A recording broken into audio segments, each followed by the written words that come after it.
Welcome to District Dialogues. My name is Marvin Arrington Jr., and I am the Fulton County Commissioner for District 5. District 5 encompasses Atlanta, East Point, the city of South Fulton, College Park, and Union City. In this episode, we will discuss economic development, senior services, and our D5 spotlight. My guests today are Shannon James, President and CEO of Aerotropolis Atlanta Alliance, Ladisa Onalawagu. You got to help me with that, Ladisa. Onilagu. Onilagu, Director of Fulton County Senior Services, and Celeste Lomax, the Manager of Urban Food, Forest, and Browns Mill. Welcome, everyone. Good afternoon. Thank you. Our first guest is Mr. Shannon James, President and CEO of the Aerotropolis Atlanta Alliance Incorporated. Welcome to the show, Mr. James. Thank you for having me, Commissioner Arrington. Glad to be here. Well, I'm very proud to have you here. One of my duties on the board is that I'm executive sponsor for All People's Lives Are Economically Empowered, one of our strategic priority areas. And so the work that you're doing with the Aerotropolis Alliance really is in line with that on a daily basis. So tell us exactly what is the Aerotropolis Atlanta Alliance? Great question, Commissioner Arrington. And I want to just thank you for all of the service and leadership that you're providing to Fulton County and the surrounding region, and for allowing me again to be here today to share good gospel about the Aerotropolis Atlanta Alliance. And so we do get this question quite a bit. It can be somewhat of a tongue twister, but the Aerotropolis Atlanta Alliance, we are a regional nonprofit, and we're focused really on leveraging the largest employer, the busiest airport in the galaxy, in Hartsfield-Jackson Atlanta International Airport, to really create regional really to build on the regional economic competitiveness that exists in our marketplace. And so our strategy is to really work cross-jurisdictional with all of our public partners, with all of the cities in South Fulton, the cities that you mentioned that are in District 5, which also include Clayton County. And so within those jurisdictions, our focus is to really help build upon the economic, workforce, and community development that is already happening by our great cities, but how do we become a great resource partner to help them in the great fight? And so, we're working to make sure that partners and jurisdictions are communicating across jurisdictions. We're really working to help promote the area in a very positive narrative and very realistic way. We're really working to promote the region to bring jobs and opportunities. We're working extremely hard to help bring resources around training and placement to help people scale up within our area. And we're working extremely hard to make sure that our school systems that are really plugged into the industries that are within our backyard. And so that we can help be a driving force for change. And so that's a very short, condensed version of who we are, but there's a very holistic vision around working together to build progress. And that's really our complete focus. Wow, sounds like you got your hands full there. Yeah, definitely, for sure. What makes Aero ATL different than any other initiative that's happening south of I-20? And that's a really good question. And so for us, we've really done a really good job in the space of planning, right? So the Aerotropolis concept is really an Eastern concept that we've adopted and we've customized, right? So how do we understand the airport and all of its strengths and weaknesses, and how do we properly plan, right? So, there's really no one in our marketplace who is working with multiple jurisdictions around planning efforts to really become stronger collectively, right? So we can understand what each other is doing, and then how do we support one another in this progress? And that relates to land use, zoning, that goes as far down to targeting industries and making sure that our residents are benefiting from this job growth, to the point where we're really thinking about how do we work extremely close with our communities to reimagine our area around, connectivity with biking and walking trails, right? If you think about Metro Atlanta, north, east, west, there are trail networks all throughout. And so we do have trail networks in South Fulton and Clayton County, but how do we expand upon them and really connect them to existing trails while thinking thoughtfully around development to really build this sense of quality of life and sense of place? We want our area to be a destination. We want people to come to the Aerotropolis to shop, dine, live, work, and go to school, right? And so how do we do that? By working together. Awesome, awesome, awesome. So tell us some of what the key initiatives are that the Aerotropolis Alliance is currently working on. So some of our key initiatives, I know I've mentioned planning a lot. Well, our organization is really founded upon what we call our blueprint, and it's really our business plan to market. And so we're now moving towards the next phase of that iteration, Blueprint 2.0, which we're excited about how it can help us be thoughtful around additional sites that we can work together on and activate or even reimagine. I think one of the key sites that we're really excited about is College Park's 6 West development and what that's going to mean to our region around economic growth and reimagining what's possible in our region and our marketplace. A few more things that we're working on, especially in workforce development. We're working extremely close with our industries in the marketplace. And so we're getting ready to kick off a logistics training with Strive Atlanta. And so that's going to be exciting around really focusing on how do we make sure our region residents are now getting free training and placement into a lot of these high demand career initiatives. And so we've got a construction ready program going right now with SEFCA. We're working with Strive Atlanta towards more training and logistics. We're getting ready to kick off regional planning so we can really work collectively with all of our jurisdictions and our key partners and stakeholders around reimagining the area. And then I mentioned earlier our bike walk trail, the Aero ATL Greenway plan.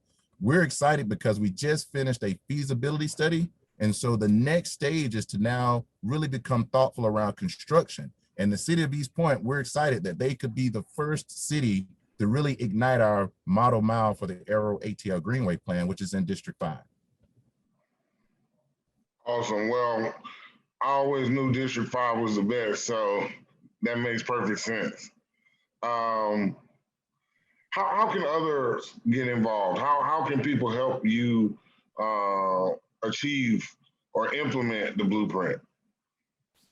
Commissioner, I'm so glad you asked that question. That is a question that we continue to be asked. And, what we ask for folks to do is to just go to our website. Number one, if you're trying to figure out how to get engaged, how to contact us, you can go to our website at www.aeroatl.org, and you'll see our contact information, my email address, as well as our senior project manager, Robert Herrick. But I would highly encourage anyone who's in District 5, Fulton County, Clayton County, but especially District 5, to reach out to us, right? Send us an email, inquire about what we've got going on, because we are more than transparent. We are a public-private entity. So we are a 501c6. So our doors are open. We're always looking for partnership. We're always looking to hear from, everyone, from our residents to our business owners. It is going to take a village for us to really work together to really drive change. And so our doors are open. You can find us on LinkedIn, Facebook, and also Twitter. Awesome. And so those would be great ways for people to stay in touch with you and the Aerotropolis Alliance. Thank you again for all that you do and for helping us make the Aerotropolis Alliance and those cities and more attractive to development, more attractive to economic development, and for the creation of jobs. Thank you so much. Thank you, Commissioner, for allowing me to join today and just spread the good word. Well, we appreciate all that you do, and we look forward to being there to help you achieve your goals. Thank you. Up next, we have Miss Ladisa Onalagu. You got to help me again, Ladisa. Onalagu. Ladisa Onilagu, the Director of Fulton County's Senior Services. Thank you so much for joining us. It's a pleasure being here with you, Commissioner. So please tell us how Senior Services is operating, as a result of COVID-19. Senior Services did experience some impact because of the global pandemic. It impacted us programmatically, the way that we interact with seniors and caregivers. It required us to call halt to some of our programs, but it also served as a genesis for creating new programs and services. Regarding transportation and case management, in-home services, home delivered meals, those programs did not stop. We did have to alter the way that we provided transportation. We've had to adjust the number of seniors who can ride a bus to make sure that they're practicing social distancing. Our alternative transportation services and drivers and riders are adhering to CDC guidelines in terms of wearing masks. And then our case management converted their services to make sure they can connect with seniors over the phone. But Senior Services did have to temporarily close our senior facilities in response to the pandemic. Most of those participants were accustomed to receiving daily nutritious meals. So we were able to put them into an emergency home delivered meal program.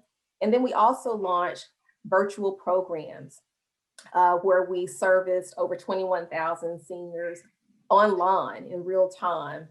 We created 400 new YouTube videos and offered at one point in time 100 plus classes weekly to seniors.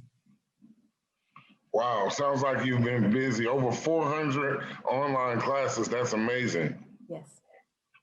All right, now tell us about the Star Line. What is the Star Line, and have people been using the Star Line during COVID? Absolutely. We logged about 55,000 calls in 2020. Starline is our information and assistance program.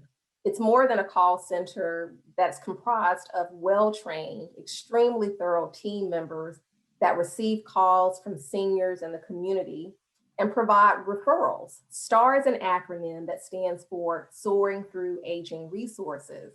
And not only does this team provide referrals to programs that we manage or funded by the board, but they also refer seniors who need services outside of our state.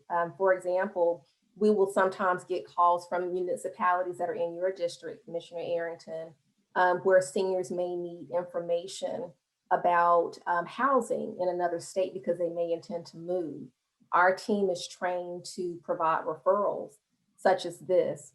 So Starline is critical to our department, and we're very grateful for that team and the work that they provide and information that they give to your constituents.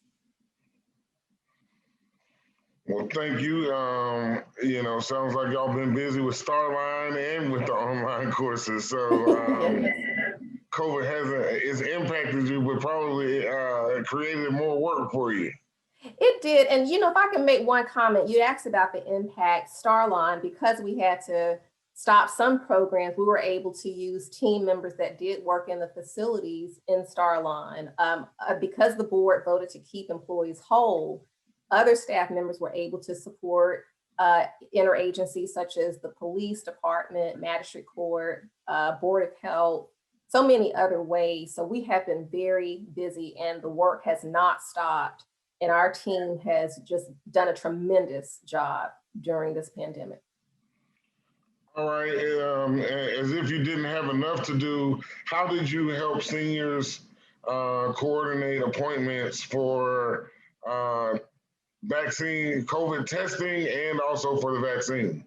Yes, we're very excited about making sure that barriers are removed to any senior interested in getting the vaccine. So we're providing transportation to and from vaccination appointments for both if they're getting a vaccine that requires 2 doses.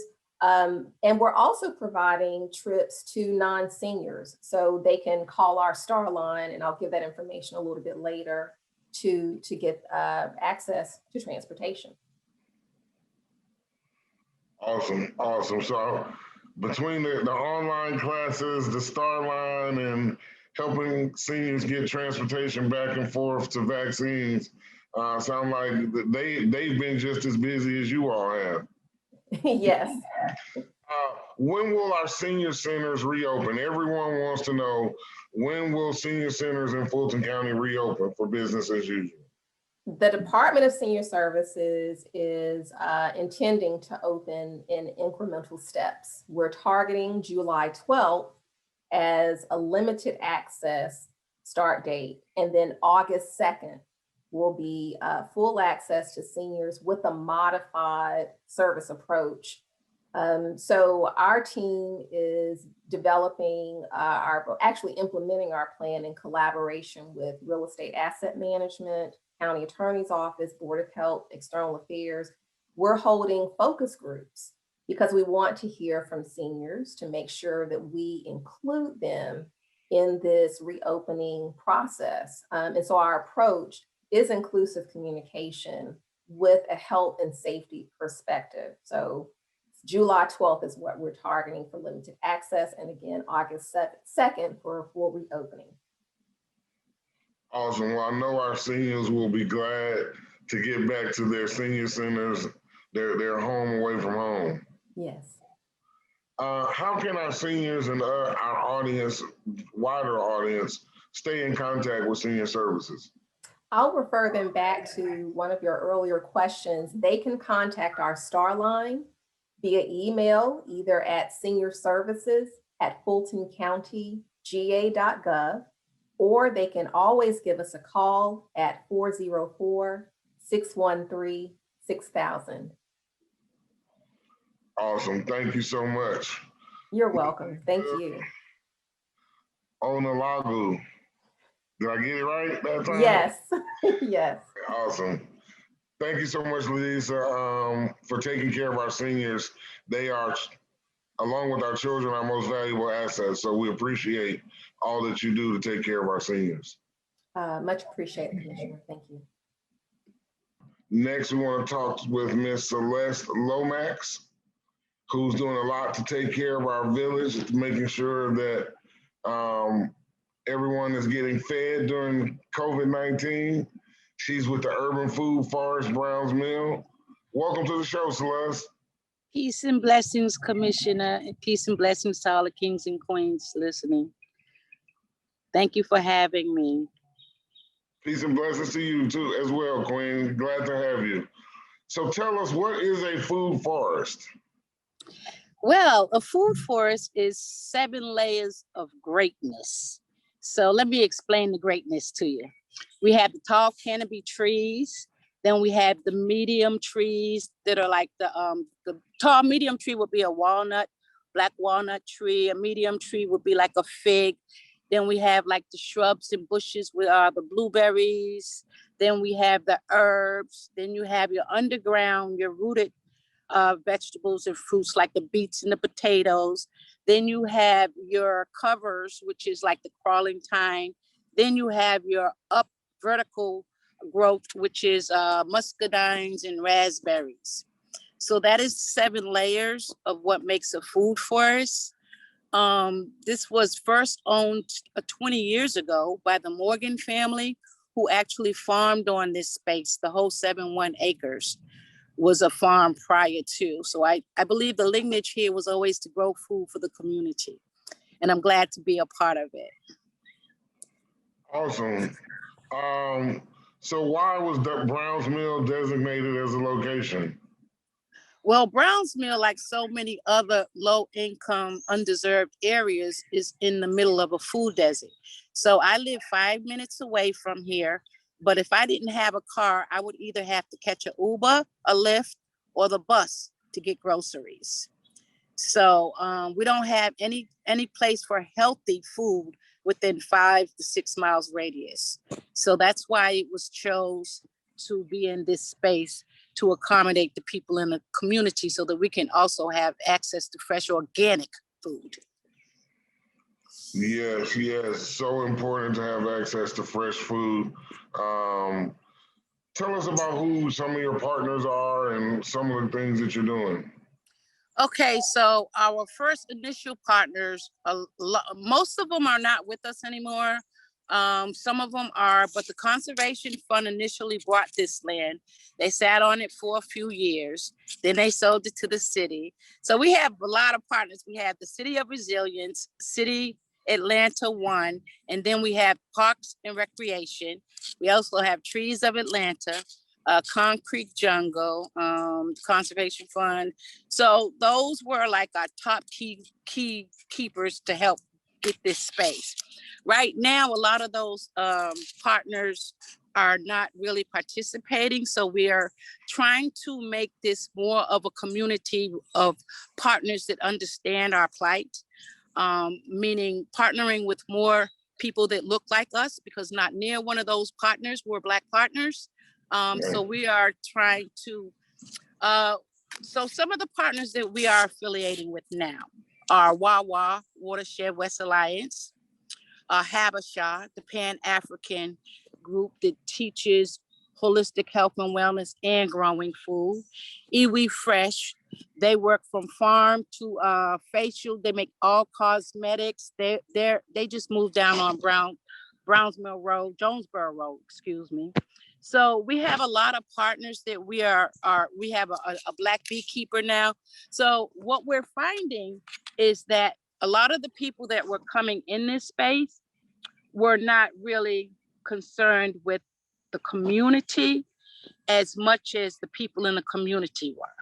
So right now, getting the community involved, like all the doo-ha about Brownsville Food Forest is really getting the wrong press as far as it's free food for everyone. This is free food for the community. And it makes a difference because we have people from all over harvesting the food. We have people from Marietta. I met somebody here from Florida. Oh, is this the free food forest? I was like, yes, but it's for the community. But I always bless people. I never turn anyone away. Anyone that comes here leaves with a bushel of lavender for some tea, some mint, some lemon balm. I bless everybody. But I do like to put the right connotation and the right tone on who and what it's for, for us, by us, So I'm knocking on doors right now on people that are actually touching the food forest, giving away food boxes. So as we start harvesting our vegetables, our fruits and vegetables will be going inside of these boxes to make sure that these people on this immediate street that I am listening to that are upset that everyone's getting fed except for them. So we got to make sure that happens. And I am definitely going to make sure that is happening by knocking on these doors, letting them know what they have in their backyard, and asking them to come on out and help support it, because this is a community urban food forest. Sounds good. Sounds good. How can our audience stay in touch or learn how to help you, or do you accept volunteers? How can our audience find out more about the Urban Food Forest Browns Mill? We got aglanta.gov. You can go to that website and sign up. We can sign up through Trees of Atlanta. We also have sign up through them. And I am a for business working with nonprofits. So Celestial Care Solutions is also a place where you can sign up. And I'd like to also say that I commend my sister working with seniors. I used to work with seniors before I got into this field. So my passion is seniors and kids. So with that being said, I started a children's program called Grow to Glow, where we go from throwing tomatoes to growing tomatoes. And I came up with that little slogan because one day I came to work and they had a tomato food fight and a green pepper food fight. So I was like, oh no, we got to do something about this. So I thought that I would create a program that would teach people about composting, which we make our own compost, which is how we keep everything fresh and organic. We basically hand pick the weeds and mulch the area to make sure that there's no pesticides or chemicals sprayed on our food. We harvest our own honey from our beehives. We have 5 bat boxes to kill the mosquitoes. Mosquitoes, they eat 500 to 1,000 mosquitoes a second. So this place is just so much more than just food. We are holistic health and wellness. We're going to be I'm partnering with people that teach outdoor yoga, forest bathing, holistic health and wellness, healing the whole person inside and out. I am also an herbalist. So I grow the herbs here. I make medicine, I make salves, I make tinctures, I make teas. And these things I give to the community for free. I don't charge. So I'm excited about the partnerships that we have in the holistic health and wellness realm so that we can heal the people on the inside as well as the outside too. Well, what's your address? I'm on the way. 2217 Brownsville Road. Thank you so much. Thank you so much for all that you do and for making sure for helping heal our community from the inside and out. Thank you all. We have some power hitters here, and I'm glad to be a part of this power hitting team. At this time, I want to thank everyone. Thank all of my guests for joining us today. Thank everyone for watching the show. I invite you to stay connected with my office through our website and social media platforms. And don't forget, we're still in a pandemic. Please wear your mask. Please continue to social distance. And until next time, stay safe.